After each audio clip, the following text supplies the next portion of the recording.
لا بأس عليك يا وطني، ستنهض يا وطني، فنحن شعب يصبر على البلاء ونستعين بالله.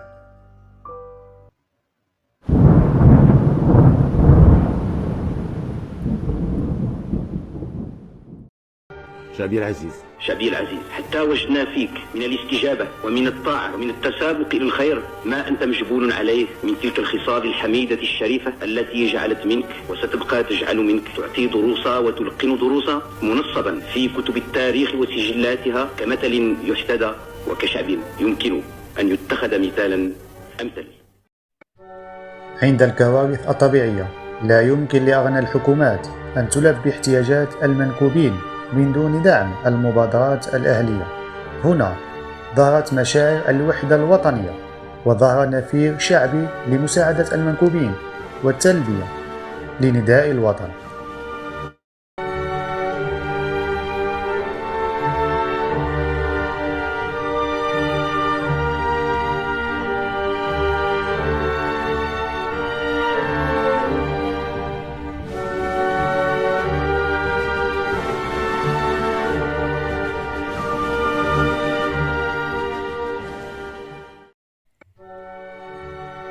وكأن الأمر يتعلق بمسيرة خضراء ثانية.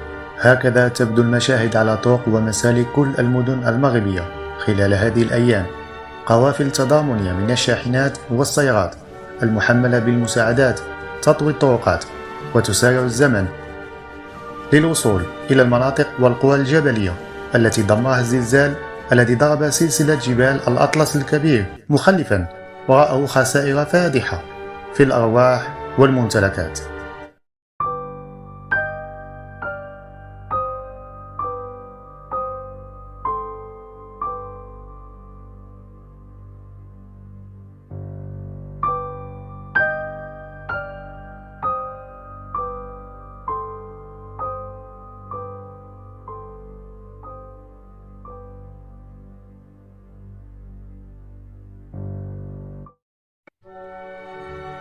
لم يفرض عليهم أحد أن يساعدوا المتضررين من الزلزال، وإنما كان ذلك عن طواعية واختيار وعن حب.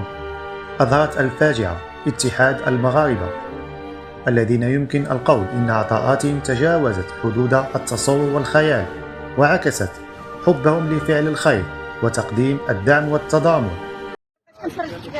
نعاود باش نعاود خدامه نعاود هذا لا حبس السيده ما تعاود خاص ديال مسكينه قلت ما عنديش باش نعاونكم بخاص ديال لا منتج لا منتج يدي والله يا منتج لا يا منتج لا الله يمسككم حرمي نسكم خليها احسن الله يحفظك الله يحفظك لينا الله يحفظك لينا.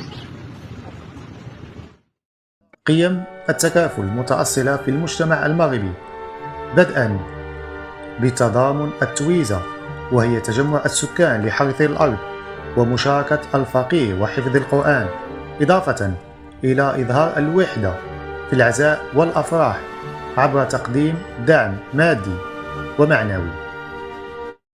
من الدروس المستفادة مما وقع في المغرب أن أحلامك التي تخطط لها وجهودك في بلوغ مرتبة ما في حياتك ونجاحاتك الدنيوية ومشاريعك التي أفنيت لأجلها عمرك كلها قد تتغير في لحظة، وكل ما عشت لأجله قد يصبح في لحظة واحدة بلا قيمة ولا معنى.